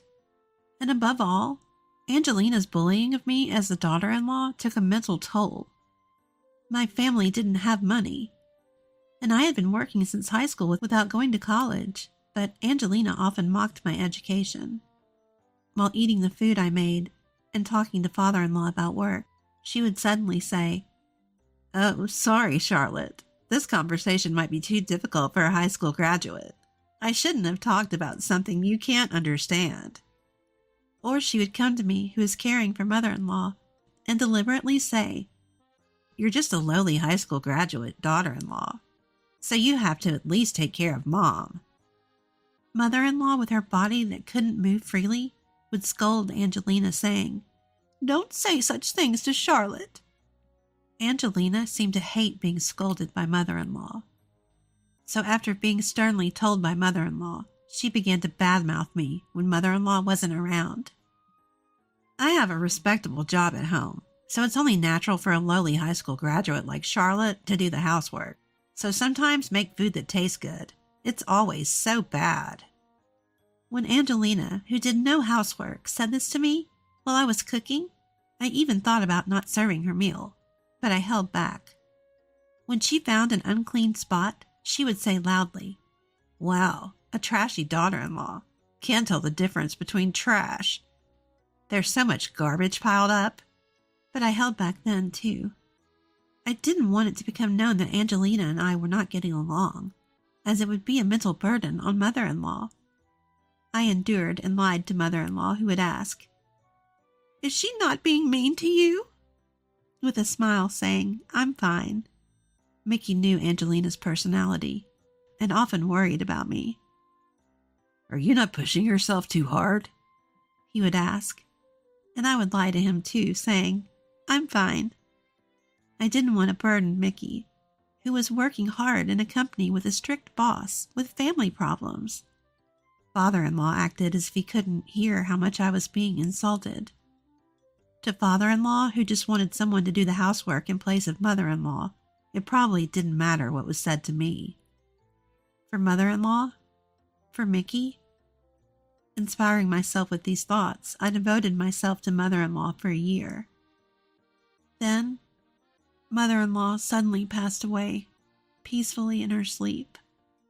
Mama died because you didn't take proper care of her. Such a useless, trashy daughter-in-law. Angelina said this to me crying, as I stood in shock in front of the deceased mother-in-law. I had done my best to take care of mother-in-law, but the thought that mother-in-law might have died because of my lack of care was swirling in my head. During mother-in-law's funeral service, I was in a daze, like an empty shell the whole time. Mickey was considerate, but Angelina kept saying to me so Mickey couldn't hear, You're really useless. With mother-in-law's funeral service over, there was no reason for me to continue living with my in-laws. As I stood alone in my suit, looking at my mother-in-law's empty bed. Father-in-law pleaded with me. Please, Charlotte, my wife has passed away, but won't you continue to live with us? Father-in-law is someone who can't do any housework at all. I couldn't imagine Angelina doing housework either. Father-in-law probably wanted me to continue living with them as a housekeeper. I was astonished by this, but more than anything, I was appalled that father-in-law would plead for such a thing right after mother-in-law's funeral service had ended. I thought this man really only thinks about himself, but I didn't give an answer on the spot. I need to consult with Mickey, so I can't decide on my own. Father-in-law clung to me, saying, Please, I beg you. But I only replied that I would consult with Mickey, and the conversation ended in a stalemate. Charlotte, Mom has passed away. There's no need to live together anymore. Let's move out, live just the two of us. You've been through a lot, haven't you? A few days after mother-in-law's funeral service, Mickey said this to me. I also wanted to end the cohabitation. Now that mother-in-law had passed away, there was no reason to live with Angelina, who would speak ill of me, and father-in-law, who would treat me as a housekeeper. Thanking Mickey for his consideration, we, as a couple, decided to leave my in-laws' house. But that plan was completely crushed by Angelina. What? I won't allow you to leave. Saying such a thing the moment Mom is gone is too heartless. When Mickey and I told Angelina and father-in-law that we were thinking of leaving, Angelina became furious like a raging fire. It's not heartless. Charlotte took really good care of Mom.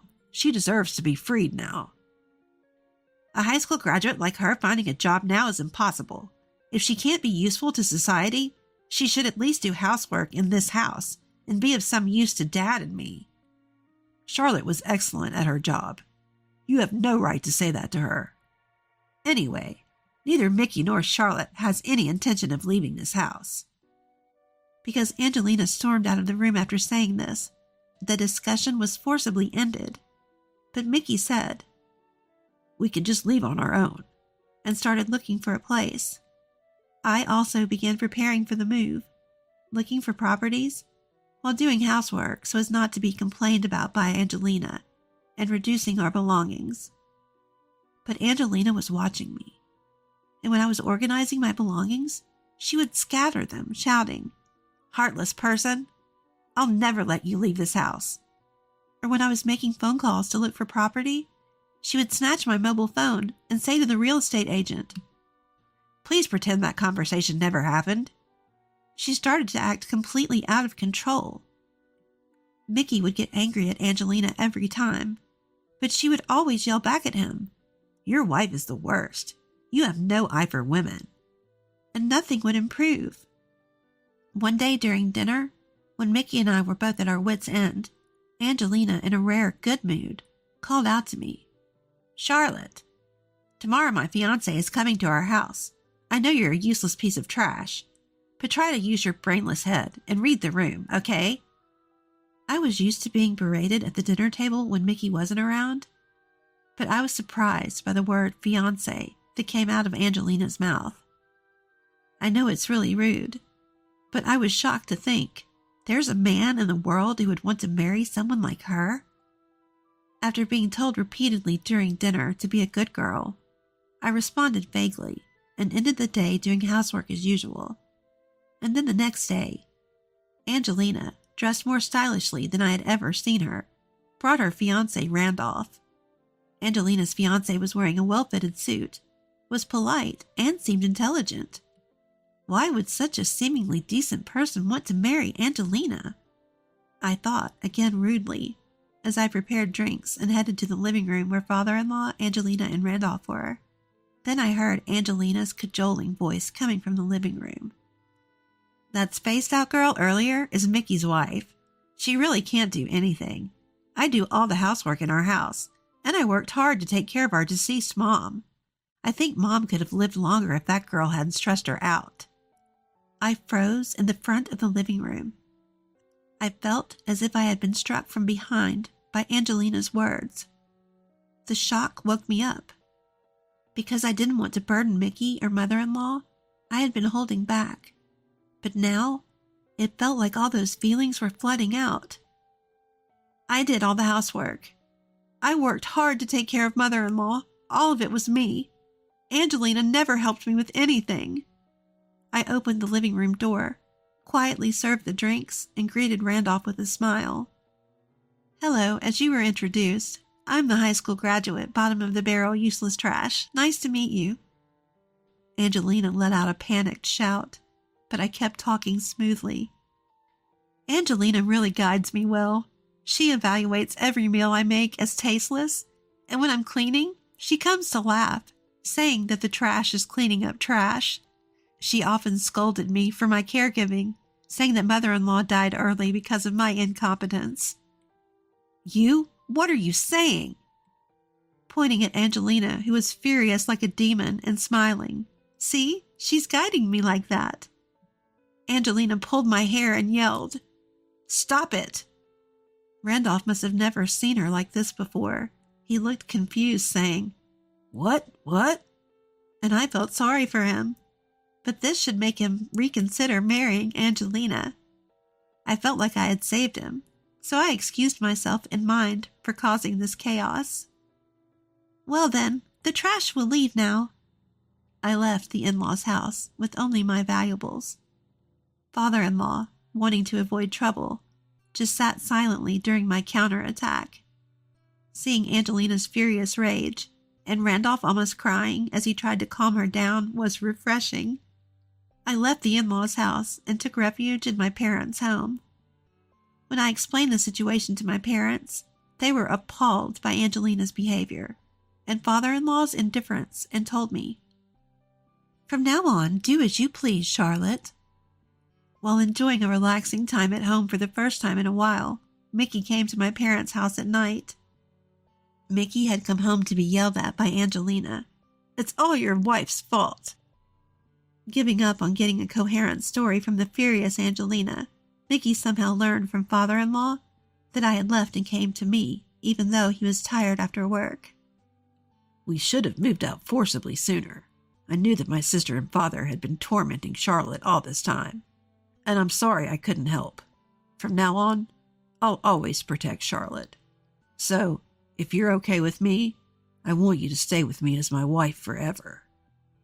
Mickey, you've always tried to protect me, haven't you? I'm sorry for ruining Angela's engagement. Even Angelina, as she is Mickey's blood-related sibling. Mickey hugged me as I apologized and repeatedly told me, Charlotte, you did nothing wrong.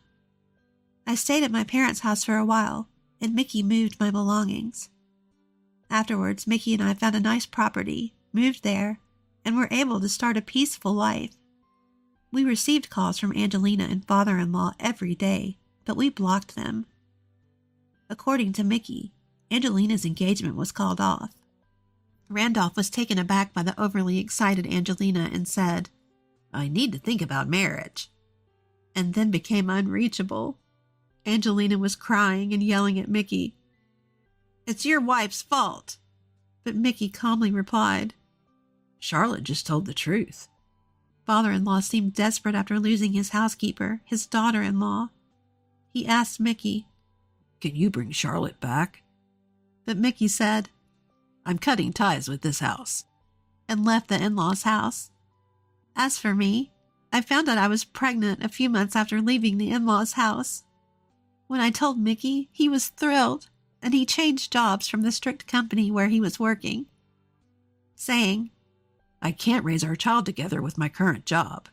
Mickey decided to change jobs.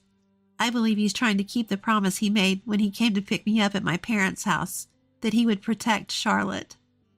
Since we've cut off contact with the in-laws, we haven't reported that we're having a child.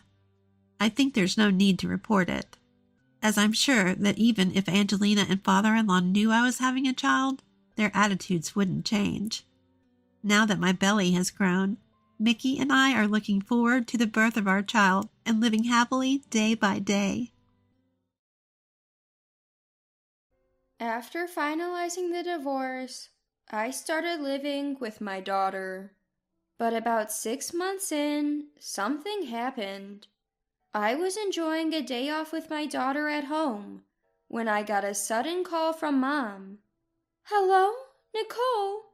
Listen, Turns out my ex-husband Freddie and my former mother-in-law Jessie had shown up unannounced at my parents' house and let themselves in. I quickly got ready and headed to my parents' house. Upon arrival, Freddie and Jessie were sitting arm in arm on the living room couch, waiting for me. I had no idea why they were there. "Why did you show up at my parents' house like this?" When I asked, Freddie dropped a bombshell. "I want the money I lent you back." My name is Nicole, a 40-year-old working woman. I was married to Freddie for 14 years. My daughter Amy was born around the time we got married, so she's already in 8th grade. The three of us were living a very happy life together, and I thought we would continue to build a warm family. I met Freddie at a party and was immediately drawn to his friendly, kind, and cheerful personality. It seems Freddie was also quite fond of me, as we spent the entire party talking to each other. We exchanged contact information and started dating, eventually leading to marriage a year later after Freddie proposed. I was truly happy when we decided to get married, as I loved Freddie dearly. In high school, I had a tight-knit group of 4 friends. We'd always get together whenever something big happened in our lives. When I got engaged, everyone celebrated as if it was their own big day. They all came to my wedding, and I remember them saying they hoped to get married soon too.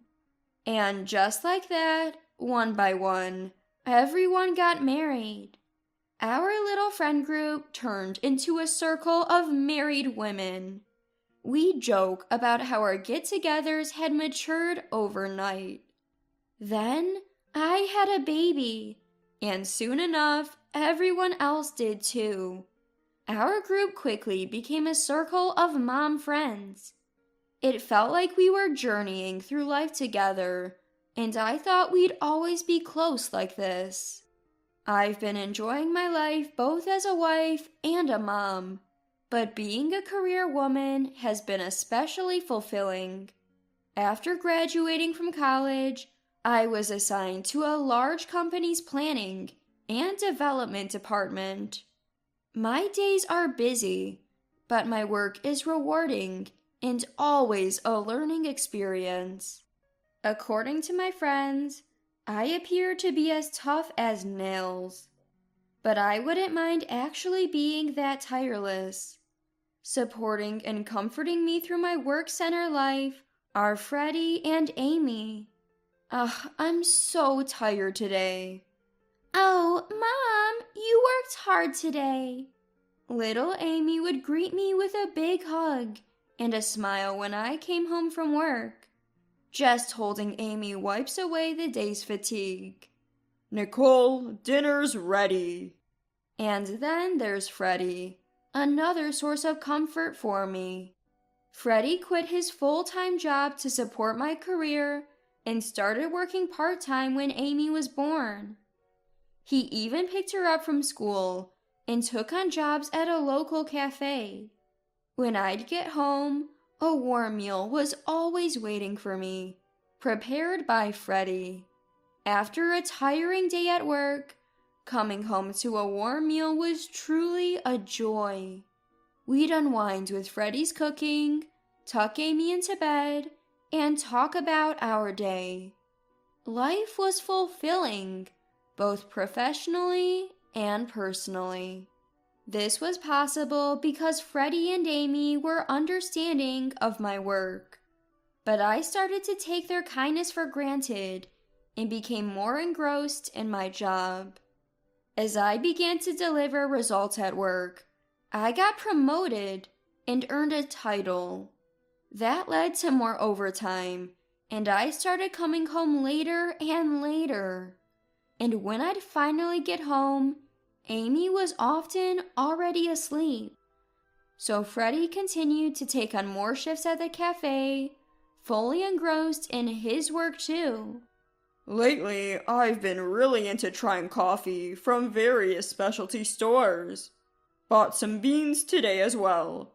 I also picked up some cakes from a new bakery, so let's have them with coffee. Freddie was so passionate about coffee. He was constantly learning about roasting, different beans, and brewing methods, and practicing them all at his workplace. And because of that, we always had amazing coffee at home. Both Freddie and Amy were so understanding and indulging of my work-centric life that I failed to notice that it was straining our family dynamic. I only realized this when Amy came to me with a concern. "What's up?" Well, the other day when I was hanging out downtown with my school friends, I saw Dad with another woman. "What?" It's not like they were holding hands or anything, but they seemed close. Plus, I've noticed for the last year or so, Dad's on the phone a lot right before you come home, Mom.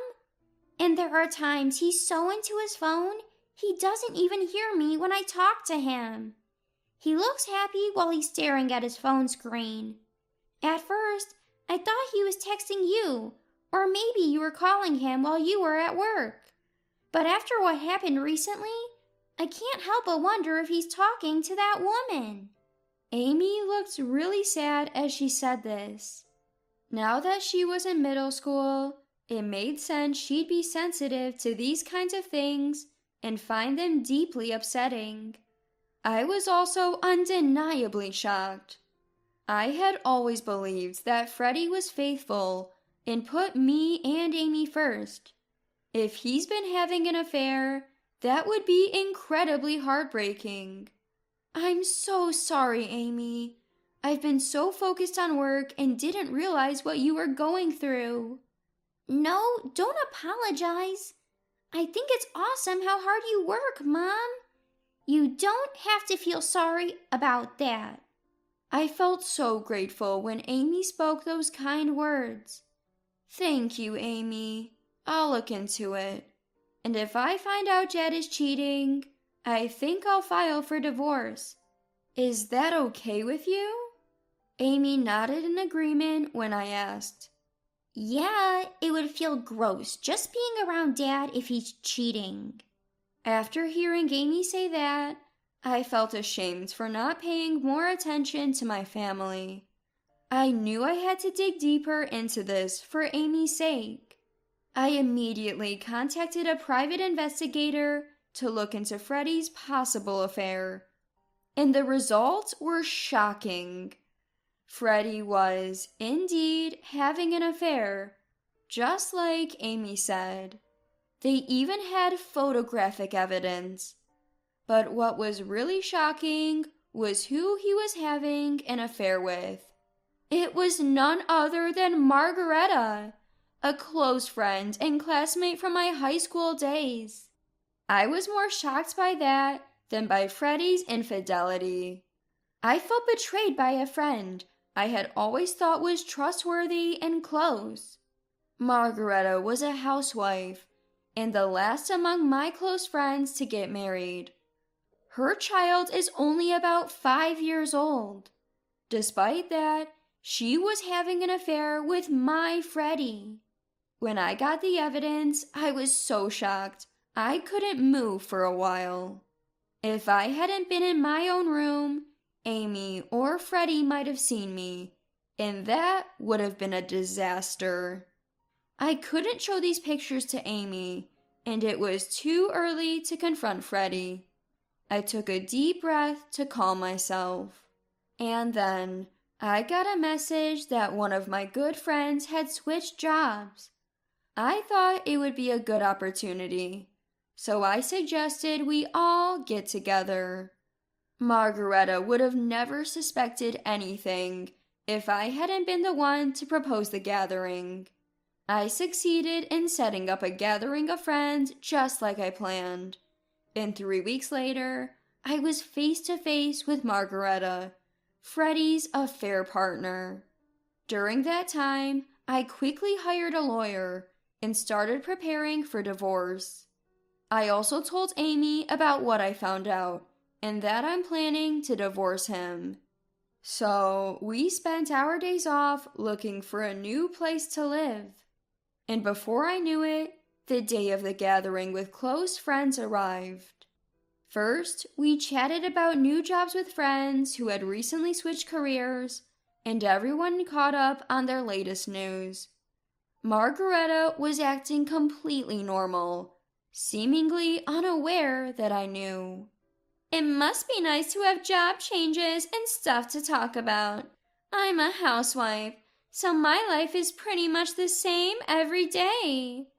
Margareta responds just like that. Well, you have a husband who brings in plenty of money, so you don't need to work. That's not bad, right? Another friend chimes in. I am grateful for that, but yeah, sometimes I do feel a bit bored. Conversations had flowed long enough. It was time. So, is that why you had an affair with someone else's Freddie? What? My comment stunned not just Margareta, but everyone else too. Wait, Nicole, what are you talking about? Margareta turned pale and stayed silent as another friend questioned me. Margareta's been having an affair with my Freddie. What? No way! You're joking, right? I can't believe Margareta would do that. Other friends tried to defend Margareta.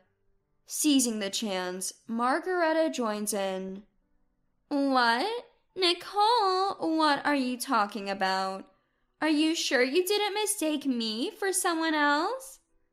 Of course, she'd play the innocent card. Is that so? Well, let's make sure everyone else sees it too. With that, I pulled out photos from my bag. The friends were speechless at the photos I laid out on the table. No way! Margareta, why would you? Margareta herself probably never imagined I'd have evidence in the form of pictures. She covered her open mouth with her hand, unable to hide her shock. I was genuinely devastated. Why would you have an affair with my Freddie? Margareta seemed to realize she couldn't escape the situation. I'm sorry, I actually started going to the cafe where Nicole's husband works and found out that he was there. My husband makes good money, but since we got married, he hasn't really been attentive. So I was lonely. Margareta burst into tears. But being lonely isn't an excuse for an affair, especially not with my husband Freddie. I continued the conversation, not swayed by Margareta's tears. Sorry to have to say this in front of everyone, but I'll be demanding compensation from you, Margareta. I also dropped off the paperwork detailing this at your house. Your husband is probably going through it right now. What? Why would you do something so cruel? Cruel? Who's the one cheating despite being married and having kids? You need to face the consequences. Hearing this, Margareta's face turned ashen. We can't really trust Margareta anymore. The rest of us left the restaurant, leaving Margareta behind. I've had my revenge on Margareta, so Freddie's next. He's probably heard from Margareta by now. Sure enough, he was already tipped off by Margareta when I got home. Hey, what's going on? What do you mean? I got a message from Margareta. About the affair? perhaps? Why would you expose us like this? You're the worst, you know that? Pretending to be a good husband while cheating behind my back. Margareta has a family too. Why would you expose her to her husband? You're saying that too? People who cheat must think alike. If you've done something wrong, you should be punished. So I'm divorcing you and demanding alimony and child support. He couldn't deny it. I had all the evidence. Mike agreed to the divorce, but wasn't happy about the financial part. Once I told him I was ready to take this to court with a top-notch lawyer, he finally agreed to pay. So I divorced Freddie and sold the house we were living in. Amy and I moved into a new condo. I took legal action against Freddie and Margareta, and thanks to my lawyer, I got $30,000 from each of them. Of course, I also demanded child support from Freddie. After the divorce was settled, life with Amy started to get into a new rhythm. Sure, it took a toll on me mentally, but slowly the wound started to heal. Then, about 6 months later, something happened. I was enjoying a day off with Amy when I suddenly got a call from Mom. What she told me was shocking. Freddie and my former mother-in-law Jessie had showed up unannounced at my parents' home and even let themselves in. Dad happened to be out at the time. That's why Mom had called me urgently. I quickly got ready and headed over. When I arrived, Freddie and Jessie were sitting on the living room couch, arms crossed, waiting for me. I had no idea why they were there. Why are you here at my parents' house all of a sudden? When I asked that, Freddie dropped a bombshell. I want you to pay me back the money I lent you. What? I've never borrowed money from you. I spent $1,500 on our wedding. The wedding is all about the bride, so that's like lending it to you. Divorcing me is basically fraud. I'd like to sue you for marriage fraud, but if you pay back the $1,500, we can settle this. Freddie was making an outrageous demand. Jessie also said, "Pay up already." Come to think of it, Freddie had become a full-time employee at the cafe he was working at after the divorce. I'm pretty sure the cafe didn't pay much. He must be asking for money so aggressively because he's broke. Just so you know, the wedding was about both of us, and I contribute more to our daily living costs. If you look at the grand total, $1,500 seems like pocket change to what I'm providing. So stop making absurd demands that complicate things. Even after saying this to drive them away, the two didn't budge an inch. Then Dad came home. It looked like Dad had gotten a call from Mom and rushed back. What the heck are you two doing here? Freddie explained the same thing to Dad, who listened in silence. But you could tell he was past angry and more into disbelief at the ridiculous demands. In the first place, you're the one at fault for having an affair. If you're going to make such an unreasonable request, leave now. After Dad said this, Freddie made a heartfelt apology. Please, Nicole, lend me the money. It's not just from you. Margareta's husband is also asking for compensation, and it's really tight. $1,500. No, even $10,000 will do. Asking for money even now? Is he out of his mind? I simply said, no, go home. But Jessie was like, get real. You also have a responsibility for the family not working out. And insisted we had an obligation to lend money.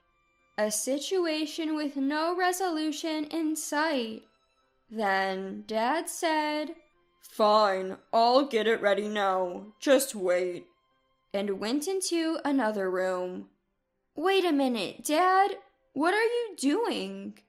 As I hurriedly went after him, Dad wore a gleeful smile. Hey, we've got plenty of money, so why not share some with them, right? Haha. I got the gist when I saw Dad open the closet and pull something out. Ah, this is going to be good. Dad put a stack of bills in an envelope and handed it to Freddie. Freddie and Jessie looked satisfied and left. As soon as they were out, we locked the door and called the cops. The two of them seemed to have checked the envelope as soon as they stepped outside. They immediately came back and started banging on our front door. "What's the deal? This is play money. We don't want this fake stuff." Freddie shouts that out, fuming with anger. Laughing, I said through the front door to Freddie and the others, "Since I have so much money, I thought I'd share some with you." Then Freddie said, "Don't mess with me," and banged on the front door even harder. The noise sounded like he was kicking the door. Little did they know they were digging themselves into a deeper hole. When the police arrived, Freddie and Jessie were apparently kicking the front door, and they were arrested on the spot. The neighbors had gathered too, and it seems a lot of people saw Freddie and Jessie get arrested. In the end, instead of getting any money, Freddie ended up having to pay fines for his arrest and compensation for damaging the front door. What's worse, among the people who witnessed Freddie's arrest was a regular customer of the cafe where he worked. The news spread quickly, and Freddie was reportedly fired. Now he's jobless, moved back home, and his parents-in-law are covering the compensation and child support. As for us, I've secured a restraining order against my ex-family. If anything happens, one call and help will be there in a flash. And now, Amy and I continue to share our happy days as usual. I plan on doing well at my job and watching over Amy as she grows.